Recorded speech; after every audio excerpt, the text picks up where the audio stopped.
Hello guys, welcome to hit TV. నేను మీ నిహాల్. ప్రస్తుతం మనతో ఉన్నారు ప్రముఖ సీనీ క్రిటిక్ దాసరి విజ్ఞాన్ గారు. విజ్ఞాన్ గారు నమస్తే. నమస్తే. విజ్ఞాన్ గారు, సంక్రాంతికి చాలా మూవీస్ రిలీజ్ అయింది. గేమ్ చేంజర్ కానీ, అటు డాకు మహారాజ్ కానీ, పెద్ద మూవీస్లో టైర్ 1 సెగ్మెంట్ మనం చూసుకున్నట్లయితే. అండ్ నెక్స్ట్ ఇప్పుడు సంక్రాంతికి వస్తున్నాం. వెంకటేష్ గారి మూవీ. వెంకటేష్ గారి మూవీ అంటే ఆబ్వియస్లీ ఫ్యామిలీస్ అందరు బాగా అట్రాక్ట్ అవుతారు. ఆయన కామెడీ మెయిన్, ఫ్యామిలీ సెంటిమెంట్స్ అనేది, ఆయన ఫైట్ అలాంటివి కూడా ఉంటాయి.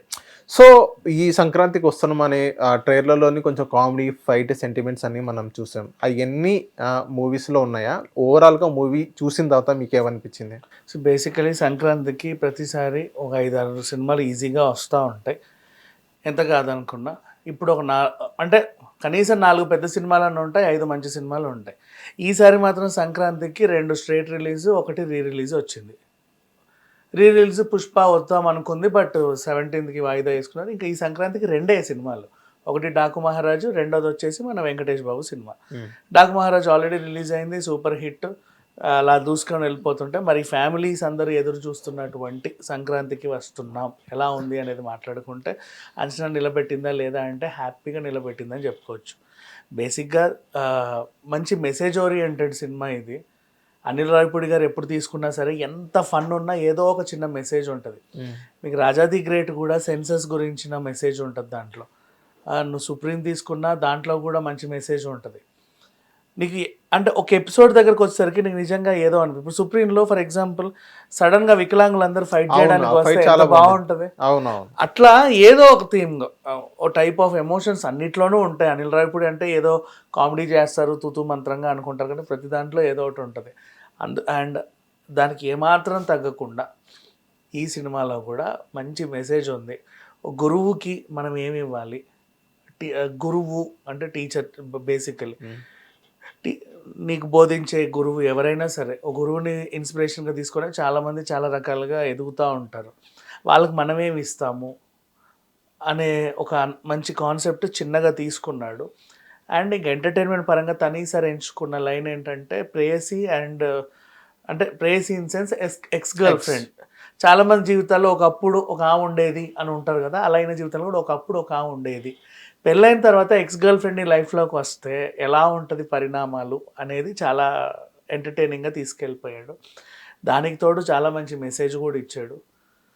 అండ్ స్టోరీ లైన్ బేసికల్లీ తీసుకుంటే ఒక ఫేమస్ రియల్ ఎస్టేట్ వ్యాపారిని ఎవరో కిడ్నాప్ చేస్తారు. అది బయట మీడియాకి తెలిసి అందరికి తెలిస్తే మన రాష్ట్రానికి ఒక పెద్ద మచ్చ లాగా ఫీల్ అయిపోతారు వాళ్ళు. సో సీఎం ఎవరికి తెలియకుండా త్వరగా ఆయన్ని తీసుకొచ్చి సేఫ్గా అప్పచెప్పే ఒక టాస్క్ తీసుకుంటాడు.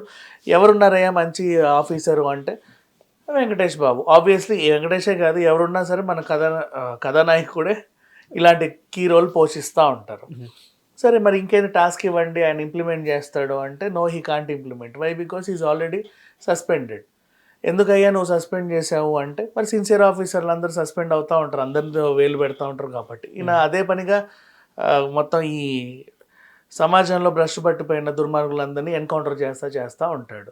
బట్ ఎంత ఎన్కౌంటర్, ఈవెన్ మన దిశ ఎన్కౌంటర్ చేసినా సరే అది అందరు బాగుంది బాగాలేదు అనుకున్నా కూడా హ్యూమన్ రైట్స్ వాళ్ళైతే ఒప్పుకోరు కదా. పోలీసులు లాఠీచార్జ్ చేసిన మన సంధ్య ఘటనలో కూడా అంతే, పోలీసులు లాఠీచార్జ్ ఎందుకు చేశారనే క్వశ్చన్ చేశారు అడిగింది.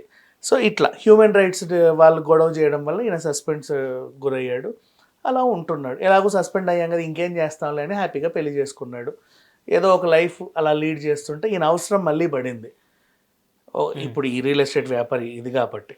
సో మాజీ ప్రేయసి ఆల్రెడీ ఆవిడ ఇంకా పోలీస్ జీవితమే ఉంది కాబట్టి తను రావాల్సి వచ్చింది ఈయనను తీసుకెళ్ళడానికి. సో ఇప్పుడు అదంతా మొదలు. ఇది ఫన్ ఎలిమెంట్ మాత్రం, ఇదేం కథ కాదు. బేసిక్గా ఫన్ ఎలిమెంట్ అంటే అనిల్ రావిపూడికి మెయిన్ ఒకటి ఉంటుంది, దాన్ని జనాలకి రీచ్ అయ్యేలా చెప్పాలంటే చాలా ఆడుతూ పాడుతూ అలా తీసుకెళ్ళిపోతూ ఉంటాడు. అలా ఆడుతూ పాడుతూ తీసుకెళ్ళడానికి ఉపయోగపడిన కథ ఇది. అండ్ అంతర్లీన ఇంకో మెసేజ్ ఉంటుంది. మనకి అప్పట్లో మాస్టర్ భరత్ తెలుసు కదా, చిట్టినాయుడు పిల్లకి వేసుకొని ఇప్పుడు పెరిగాడులే. సో ఆ టైప్ ఆఫ్ నటినటులు మనకి ఇప్పుడు లేరా అనుకుంటే దీని నుంచి ఒక బుడ్డోడు పేరేంటో తెలియదు బట్ మంచిగా ఫేమస్ అయ్యాడు. దాని ద్వారా కూడా ఒక మెసేజ్. ఇప్పుడు అంటే చిన్న పిల్లలు ఓటీటీలు గీటీటీలు అని చెప్పి మనం ఫోన్ ఇచ్చేసి కూర్చుంటాం, వాడు ఏం చూస్తాడో మనకు తెలియదు. ఇంతింత పిల్లలు కూడా వాళ్ళు అవన్నీ నేర్చుకుంటూ ఉంటారు. దాని మీద కూడా ఒక మంచి మెసేజ్ ఇచ్చాడు. సో ఈ రకంగా చూసుకుంటే ఈ సినిమా అనేది సంక్రాంతికి ఇంత పిల్లల దగ్గర నుంచి 3 కాళ్ళ ముసలిదాని వరకు ఎన్నిసార్లు చూసినా తప్పు లేదు, అన్నిసార్లు చూడొచ్చు. Super hit cinema. ఓకే. పెద్దగా నువ్వు ఏదో ఎక్స్పెక్ట్ చేసుకొని స్టోరీ గీరి అది లేదు ఇది లేదు అనొద్దు. ఇంకా కామెడీ విషయం అంటావా, ఇప్పుడు మనకి రాజా ది గ్రేట్ సినిమా ఉంది. ఆ బ్యాంక్ రాబరీ సీన్ ఉందా, చాలా సింపుల్ క్యాజువల్ కామెడీ అది. అసలు నిజంగా లైఫ్లో అలా జరగదు, బట్ అదేంటో మనం హాయిగా నవ్వుకోవడానికి. అలాంటి కామెడీనే ఇక్కడ పెట్టాడు. ఓకే. దాన్ని క్రిన్స్ కామెడీ అనో ఇంకేదో అని పేర్లు పెట్టకండి, హ్యాపీగా నవ్వుకుంటే సరిపోతుంది. దానికే ఇప్పుడు చాలామంది పబ్లిక్ టాకులు చూసా, ఏముంది ఏముంది అంటారు. ఏం లేదు, కూర్చున్నంతసేపు అయితే నేను కూర్చోబెట్టింది కదా, హాయిగా పిల్ల పాపలతో వెళ్ళి మనస్ఫూర్తిగా నవ్వుకున్నారు కదా, మరి ఇంకేం కావాలి అంతకు మించి. అండ్ కొంచెం గోదావరి యాస, అందరూ నటినటులు బాగా చేశారు. వెంకటేష్ గారి పర్ఫార్మెన్స్ అద్భుతం, అండ్ ఐశ్వర్య పర్ఫార్మెన్స్ అద్భుతం, మీనాక్షి చౌదరి అనుకుంటా అమ్మాయి, తన పర్ఫార్మెన్స్ అద్భుతం, ఆ పిల్లోడు, ఇంకా సాయి కుమార్ టీము, అందరూ ఒకరు ఇద్దరు అని చెప్పకుండా అందరికీ ప్రతి క్యారెక్టర్కి ఇంపార్టెన్స్ ఉంది, ప్రతి ఒక్కరు బాగా చేశారు. అండ్ ఇంకా టెక్నికల్ టీం అంటావా, సాంగ్స్, బీమ్స్ ఇచ్చిన బీజిఎం కానీ సాంగ్స్ కానీ చాలా నీట్గా క్యూట్గా థియేటర్లో కూర్చొని అందరూ పాడుకునేంత హాయిగా ఉంది. వెంకటేష్ గారి సాంగ్ అయితే అందరికీ గూస్ బంప్స్ తెప్పించింది. అది అంటే లైక్ ఆయన ఈ ఏజ్లో ఆ పర్ఫార్మెన్స్ ఇవ్వడం అసలు చాలా గ్రేట్ చెప్పాలి. మళ్ళీ అంత ఫాస్ట్ సాంగ్ ఏదో చిన్నగా ఇచ్చామా అంటే అనుకోవచ్చు. అండ్ ఇక దిల్ రాజు గారి గురించి చెప్పుకోవాలి, అనిల్ రావిపూడి గారి గురించి చెప్పుకోవాలి. వీళ్ళిద్దరి కాంబినేషన్ వచ్చిందంటే నువ్వు బ్లైండ్గా హిట్ అనుకో అంతే, ఇంకా దాని గురించి ఆలోచించాల్సిన అవసరం లేదు. పైగా సంక్రాంతికి వచ్చారు వీళ్ళు అంటే అసలు ఇంకా లేదు, హిట్ సినిమానే తీసుకొచ్చి సంక్రాంతికి రిలీజ్ చేస్తున్నారు అని బ్లైండ్గా అనేసుకోవాలి. ఓకే. అంత మంచి కాంబినేషను. ఇక అనిల్ రావిపూడికి కొంతమంది ఆర్టిస్టులు, ఆయనకి ఇన్హౌస్ ఆర్టిస్టులు ఉంటారు, వాళ్ళందరినీ పెట్టుకున్నాడు. అంటే నువ్వు F1 F2కి సంబంధించిన ఆర్టిస్టులు కాదు, వేరే రకం ఆర్టిస్టులని కొంతమంది తెచ్చాడు, పెట్టుకున్నాడు. వాళ్ళందరూ కూడా బాగా పర్ఫామ్ చేశారు, అంతా బాగుంది. ఎక్కడ కూడా ఇది అది మైనస్ అని చెప్పుకోవడానికే లేదు. చాలా సీరియస్గా వెళ్తూ ఉంటుంది. నీకు ఒకటి తెలుసు, ఇది ఒక వింత ప్రయోగం. విలన్లని కొడుతుంటే కొట్టు కొట్టు కొట్టు అని చూసే వాళ్ళు ఉంటారు, లేకపోతే ఇంకో యాంగిల్లో చూసే వాళ్ళు ఉంటారు, అయ్యో పాపం అనుకునే వాళ్ళు ఉంటారు. వాడు కొండ మీదకి వెళ్ళి పడి బండా బండా కొట్టుకుంటూ తల బగులితే నడుం బగులుతూ రక్తం కక్కుసేస్తుంటే మనం నవ్వుకుంటా ఉంటాం. అంటే కామెడీని ఆ లెవెల్లో పీక్స్ తీసుకెళ్ళాడు. బేసిక్ ఎవడైనా సరే కింద పడ్డా వాడిని పొడిచినా ఏం చేసినా మనకు ఒక రాంటి ఎక్స్ప్రెషన్స్ వస్తాయి. ఇక్కడ అలా కాదు, నువ్వు తలలు నరికినా మెడలు నరికినా ఏం చేసినా నవ్వుతా ఉన్నావు సరదాగా. అదేం కామెడీ అర్థం కాల. ఇది అనిల్ రావిపూడికి మాత్రమే చెల్లిందని చెప్పుకోవచ్చు. అంటే ప్రతి యాంగిల్లోనూ మనిషిని నవ్విపించవచ్చు అనేది ఈయనకి మంచి చిన్న అబ్బాయి, పెద్ద ఎక్స్పీరియన్స్ కూడా కాదు. ఇప్పుడు మన బాపు గారు లేకపోతే ఏ వంశీ గారు అంటే మహా కామెడీలు చేపిస్తారు, అంత ఏజ్ కూడా లేదు. బట్ తను చూడు, జస్ట్ నార్మల్ మీమ్స్ వస్తాయి కదా ఫోన్స్లలో, అందులో కామెడీ చాలా సింపుల్గా ఉంటుంది, ఆ టైప్ కామెడీలే. ఓకే. చాలా నీట్గా క్యూట్గా తీసాడు.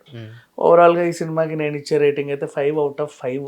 ఎక్కడ కూడా మైనస్లు అనేవి లేవబ్బా. ఇక్కడ లాగ్ లేదా విజ్ఞాన్ గారు? ఏమీ లేదు, కూర్చొని హ్యాపీగా కూర్చొని నువ్వు నిరభ్యంతరంగా ఇంతుంటే నీ కొడుకుని, నీ తల్లితో సహా, నీ కొడుకుతో సహా, కూతురుతో సహా ఓ సినిమా చూడొచ్చు అంటే ధైర్యంగా హ్యాపీగా నవ్వుకుంటూ ఈ సినిమా చూడొచ్చు. అడల్ట్ కామెడీ ఎక్కడా లేదా విజ్ఞాన్ గారు? అంటే అడల్ట్ కామెడీ అని చూడకూడదు బేసికల్లీ, అసలు లేదు చెప్పాలి అంటే. చాలా సింపుల్గా ఉంది, అందరి ఇళ్ళలో జరిగేవి అవి, చాలా క్యాజువల్గా నీట్గా క్యూట్గా వెళ్ళిపోయింది. విజ్ఞాన్ గారు, ఓకే ఈ మూవీ బాగుంది, హిట్ అని మీరు అన్నారు, 5/5 ఇచ్చారు, okay well and good. And next Dil Raju గారి గురించి మాట్లాడుకున్నట్లయితే, సో ఈ సినిమా వల్ల ఎంతో కొంత ప్రాఫిట్ వచ్చింది, ప్రాఫిట్ మార్జిన్లోనే వెళ్తారు ఇప్పుడు మీ ప్రకారంగా మనం చూసుకోండి. వీరస్ మనం గేమ్ చేంజర్ చూసినట్లయితే దాని గురించి చెప్పండి. దిల్ రాజు గారి పరిస్థితి ఏంటి గేమ్ చేంజర్ గురించి? అది పర్లేదులే, ప్రతి దానికి ఒకటి ఇది ఉంటుంది. సంక్రాంతి సినిమాలకి దిష్టి తీసిపోయింది, సరే పోతే, బట్ దాని గురించి వేస్ట్లే కానీ, బట్ దిల్ రాజు గారి గురించి ఆలోచించుకోవాలి. సో ఏమాత్రం నష్టం లేదు. గేమ్ చేంజర్లో ఎంత పోయినా సరే ఈ సినిమా, వెంకటేష్ గారి సినిమా అంతకు మించి రెట్టింపు డబ్బులు తీసుకొచ్చి ఇస్తుంది. ఓకే. హ్యాపీ. ఇంకేమున్నాయి ఈ సినిమాలు, ఏం లేవు. డాక్ మహారాజ్ ఇదే రెండే. పుష్ప అంటే వాళ్ళ థియేటర్స్ ఏమి ఇవ్వాలి, మైత్రి వాళ్ళ థియేటర్స్ వాళ్ళకే ఉన్నాయి, అది ఇంకా ఆడుతుంది కదా, వాళ్ళు రిలీజ్ చేసుకుంటారు. సో వీళ్ళకి కేటాయించిన థియేటర్స్లో హౌస్ఫుల్ వీళ్ళే ఎంతకాలమైనా ఉంటుంది. అండ్ ఇలాంటి సినిమాలు 100 రోజులైనా 150 రోజులైనా చూస్తానే ఉంటారు జనాలు. ఇప్పుడు మళ్ళీ వెళ్ళొచ్చు నెక్స్ట్ షోకి, ఓకే, మళ్ళీ కూర్చున్నా బోర్ కొట్టదు. ఓకే, అలా ఉంది. అంటే ఇప్పుడు కొన్ని పేజెస్లో పర్టికులర్గా కొన్ని పేజెస్లో చూసుకుంటే విజ్ఞాన్ గారు సంక్రాంతికి వస్తున్న మూవీ అనేది సరిగ్గా లేదు, కామెడీలో ఎక్కడో తేడా కొట్టింది అన్నట్టుగానే కొన్ని కింద మేమ్స్ చూస్తున్నాం అండ్ కింద కొన్ని కామెంట్స్ కూడా అలాగే చూస్తున్నాం. దానికి మీరేమంటారు? సో ఇప్పుడు for example Raja the great సినిమాలో బ్యాంక్ ఎపిసోడ్ తీసుకున్నాం. ఇక్కడ అమాయకమైన ఆడపిల్లలు మేమే అని చెప్పేసి వాళ్ళు చంపించుకొని కిడ్నాప్ చేయించుకొని వెళ్తారు. అబ్బాయి ఇది కామెడీయా అనేవాడు ఉంటాడు, హాహాహా అని పగలబడి నవ్వేవాడు ఉంటాడు. ఎవరి మైండ్ సెట్ వాళ్ళది. కామెడీ విషయంలో కొన్ని జోక్స్ అంతే, చాలా కార్టూన్స్ కూడా అంతే. ఎవడైనా చూసి ఇది జోకా అంటారు, కొంతమందికి అది బాగా నచ్చేస్తుంది. జబర్దస్త్ అంతే, కొంతమందికి ఆ జోకులకు పగలబడి ఇరగబడి నవ్వుకుంటారు, కొంతమంది అబ్బాయి ఇదేం జోకు అంటారు. సేమ్ దీంట్లో కూడా ఈ టైప్ ఆఫ్ కామెడీ అర్థం కాని వాళ్ళందరూ ఏముంది దీంట్లో అంటారు. వీళ్ళంతా లాజిక్లు ఎత్తుక్కునే వాళ్ళు అనమాట. సినిమా చూడరు వీళ్ళంతా, వీళ్ళకి 2.5 గంటలు ఎత్తుక్కోవడానికే సరిపోతుంది. అక్కడే ఉంది, ఇక్కడే ఉందని. లాస్ట్కి సినిమా ఎలా ఉందంటే సినిమా ఏం బాగాలేదు అంటాడు. ఓకే, అట్లాంటి వాళ్ళు చెప్పే మాటలు అవి, వాటిని పట్టించుకోవాల్సిన అవసరం లేదు. ఓకే, థ్యాంక్ యూ విజ్ఞాన్ గారు.